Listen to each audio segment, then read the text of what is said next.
Students, আজ আমরা দেখব অষ্টম শ্রেণীর পরিবেশ ও বিজ্ঞান বইয়ের পেজ নাম্বার 202। পেজ নাম্বার 202 পাতা আজকে আমরা দেখব। ঠিক আছে, পেজ নাম্বার 202-এর যে কোশ্চেনগুলো বলেছে সেগুলো একটু দেখবো আজকে আমরা। বলছে স্পর্শতলের ক্ষেত্রফল বৃদ্ধি পেলে ঘর্ষণ বল এটা কী হবে, একই থাকে।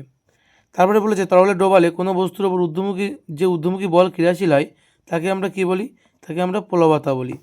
একই জাতের তড়িৎ পরস্পরকে বিকর্ষণ করে।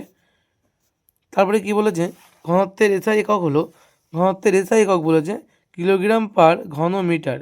ঠিক আছে, কিলোগ্রাম পার ঘন মিটার। ক্যালসিয়াম ক্লোরাইডের সংকেত কি, CaCl2। পরমাণু নিস্তরিত কণাটি হচ্ছে নিউট্রন। তরল ধাতু কি, পারদ। অধাতু কিন্তু ব্রোমিন। জীবদের গঠনগত কার্যগত একককে আমরা বলি কি, আমরা বলি কোষ। কোষের প্রোটিন তৈরির কারখানা হলো কি, কোষের প্রোটিন তৈরির কারখানা তোমার হচ্ছে রাইবোজোম। কোষের প্রোটিন সংশ্লেষ করে এখানেই।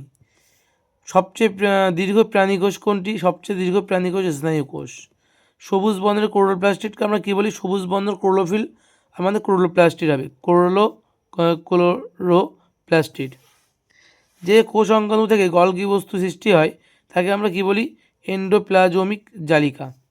ঠিক আছে, তারপরে দেখো 2 থেকে কী বলছে, 2 থেকে কোশ্চেনগুলো বলছে যে চাপ সমান বল বাই ড্যাশ, চাপ সমান বল বাই ক্ষেত্রফল। সত্য মিথ্যা লিখতে হবে। একই উচ্চতা এবং স্থির অবস্থা থেকে অবাধে পতনশীল সব বস্তুরই সমান দ্রুততায় নিচে নামে, এটা কিন্তু সত্য। Cl মাইনাস আয়নটিতে মোট ইলেকট্রন সংখ্যা দেখো, Cl এর তো 17টা থাকে, আর একটা মাইনাস ইলেকট্রন যোগ হয়েছে মানে মোট 18টি ইলেকট্রন হবে। ঠিক আছে, বলছে আর্সেনিকের উৎস কী, যা থেকে আর্সেনিক মানবদেহে প্রবেশ করতে পারে। আর্সেনিকের উৎস কী, এটা হচ্ছে আমরা বলতে পারি এটা ভূগর্ভস্থ পানীয় জল। ভূগর্ভস্থ পানীয় জল। বলছে স্নায়ু স্পন্দন পরিবহনে কোন ধাতব আয়ন গুরুত্বপূর্ণ, কোন ধাতব আয়ন স্নায়ু স্পন্দন পরিবহনে কোন ধাতব আয়ন গুরুত্বপূর্ণ। লিখে নাও Na+ ও K+, সোডিয়াম আর পটাশিয়াম। বলছে সোডিয়াম আয়ন আর পটাশিয়াম আয়ন।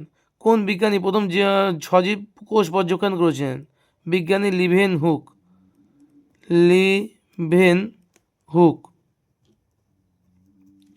নেক্সট কোশ্চেন কি বলছে দেখো, 3 দাগের কোশ্চেনে প্রথম বলছে আর্কিমিডিস এর সূত্রটি লেখো।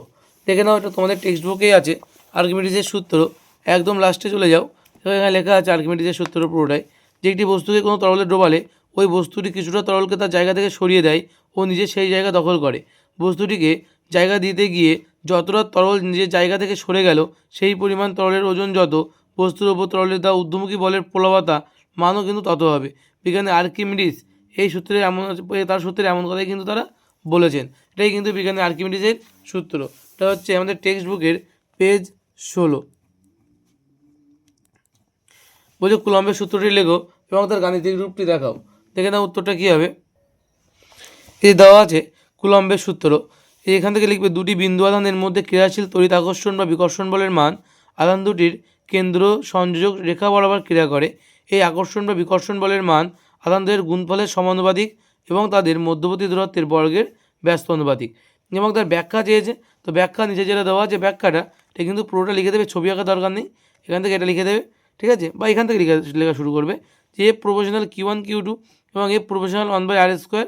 তাহলে এখান থেকে কিন্তু এফ প্রপোর্শনাল Q1 Q2/r² হবে, সেখানে এফ = K × Q1 Q2/r²। এটাই কিন্তু স্থির কেটেকে কী বলা হচ্ছে, সমানুপাতিক ধ্রুবক বা স্থির তড়িৎ ধ্রুবক বা কুলম্ব ধ্রুবক বলা হয়ে থাকে।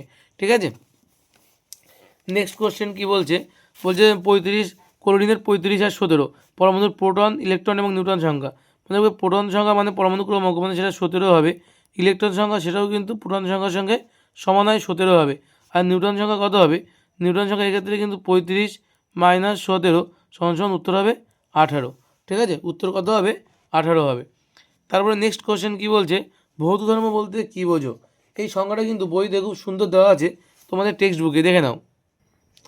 তো বইতে দেওয়া আছে পদার্থের কিছু বৈশিষ্ট্য বা গুণ যেমন ভৌত অবস্থা, বর্ণ, গন্ধ, স্পর্শ, গলনাঙ্ক, স্ফুটনাঙ্ক, চৌম্বক ক্ষেত্র, চৌম্বক ধর্ম, দ্রাব্যতা প্রভৃতি ধর্মগুলির সাহায্যে শুধু পদার্থের বাহ্যিক অবস্থা ও প্রকৃতির পরিচয় পাওয়া যায়, কিন্তু অভ্যন্তরীণ অণুর গঠনের পরিচয় পাওয়া যায় না। পদার্থ রাসায়নিক বিক্রিয়ায় অংশগ্রহণ করবে কি করবে না তা এই ধর্ম দিয়ে বোঝা যায় না। এই ধর্মগুলিকে ভৌত ধর্ম বলা হচ্ছে। ঠিক আছে, এই ধর্মগুলোকে কী বলা হচ্ছে? ভৌত ধর্ম। এই সংখ্যাটা তোমরা বলতে পারো, যদি বড় মনে হয় তাহলে আরেকটা সংখ্যা দেখাচ্ছি সেটা বলতে পারো, দেখে নাও। এখানে ছোট লেখা আছে যে কোনো পদার্থের যেসব ধর্মের সাহায্যে শুধুমাত্র পদার্থের বাহ্যিক অবস্থা ও প্রকৃতির পরিচয় পাওয়া যায়, কিন্তু অভ্যন্তরীণ অণুর গঠনের পরিচয় পাওয়া যায় না, সেই সব ধর্মকে পদার্থের ভৌত ধর্ম বলা হয়। এটুকু লিখলেও কিন্তু হবে। ঠিক আছে, নেক্সট কোশ্চেন কী বলছে আমাদের, যে যৌগিক আলোক অণুবীক্ষণ যন্ত্র এবং ইলেকট্রন অণুবীক্ষণ যন্ত্রের মধ্যে পার্থক্য লেখো। দেখে না উত্তরটা কী হবে। এই যে উত্তরটা দেওয়া আছে, যৌগিক আলোক অণুবীক্ষণ যন্ত্র আর ইলেকট্রন অণুবীক্ষণ যন্ত্রের মধ্যে যে পার্থক্য, অনেকগুলো বিষয় এখানে তুলে দিয়েছে। প্রতিটা বিষয় ভালো করে দেখবে এবং তাদের ব্যবহার পার্থক্য কিন্তু এখানে দেওয়া আছে। এখানে পার্থক্য সবটা পড়ার দরকার নেই, মিনিমাম 3টে কিন্তু তোমরা অবশ্যই পড়বে। ঠিক আছে, নেক্সট কোশ্চেন কী বলছে দেখো। নেক্সট কোশ্চেন বলছে কাকে কেন আত্মঘাতী থলি বলা হয়। আমরা সবাই জানি লাইসোজোমকে আত্মঘাতী থলি বলা হয়। কাকে বলা হয়? লাইসোজোম। উত্তর কী হবে? লাইসোজোমকে। লাইসোজোমকে কী বলা হচ্ছে? আত্মঘাতী থলি বলা হচ্ছে। লাইসোজোমকে আত্মঘাতী থলি বলা হয় কেন, দেখে না উত্তরটা। এই যে লাইসোজোম কী বলছে দেখো, বলছে লাইসোজোম যে কোষে থাকে সেই কোষকে ধ্বংস করতে পারে বলে একে আত্মঘাতী থলি বলা হয়। ঠিক আছে, এটাকে আত্মঘাতী থলি বলা হয়, এটা কিন্তু দেখে নেবে। ঠিক আছে, এটা তোমার বইতে পেজ 183। ঠিক আছে, টেক্সট বুকের। বলছে লোহিত রক্তকণিকার বৈশিষ্ট্যগুলি লেখো। লোহিত রক্তকণিকার বৈশিষ্ট্যগুলি লেখো, দেখে না উত্তরটা কী হবে। এই যে লোহিত রক্তকণিকা আছে, এর বৈশিষ্ট্য বলছে লোহিত রক্তকণিকা গোলাকার, দুপাশ চ্যাপ্টা, চাকতির মতো। এর ফলে বিভিন্ন ব্যাসের রক্তনালীর মধ্য দিয়ে যাতায়াতে আর বেশি পরিমাণে অক্সিজেন পরিবহনে সুবিধা হয়। ঠিক আছে, এটা দেওয়া আছে এখানে। তারপরে দেখো দেওয়া আছে কি, যে রড কোষ এবং কোন কোষের একটি করে কাজ লেখো। কাজ কি? তো দেখে নাও রড কোষ আর কোন কোষের কাজ। এই চোখের রেটিনায় চোখের রেটিনায় মৃদু আলোর দর্শনে সাহায্যকারী দণ্ডাকার রড কোষ এবং উজ্জ্বল আলোর বনদর্শনে সাহায্যকারী শঙ্কু আকৃতির কোন কোষ। এটা কিন্তু পরীক্ষা এখান থেকে শর্ট কোশ্চেনে কিন্তু আসে। একটা হচ্ছে 176 পাতা আর এটা 177 পাতা, পেজ 177 টেক্সট বুকের, আর এটার পেজ হচ্ছে 176 টেক্সট বুকের। ঠিক আছে, এই ছিল আমাদের 6 নম্বর যে স্কুলটা, সেই স্কুলটা আমাদের ফুল সলিউশন করলাম। নেক্সট আমরা দেখব ক্যান্ডি রাজা এমসি গার্লস হাই স্কুল। তোমরা যারা এখন ভিডিওটা লাইক, সাবস্ক্রাইব এবং শেয়ার করুন, অবশ্যই করে দেবে। ঠিক আছে, তাহলে আমাদের নতুন নতুন ভিডিও করার প্রতি আরও আগ্রহ জাগবে। তোমাদের যদি অঙ্কের কোনো সলিউশন লাগে এই বইয়ের রাইমারিনের, তাহলে কিন্তু অবশ্যই কমেন্টে সেটা জানাবে। ঠিক আছে, ধন্যবাদ।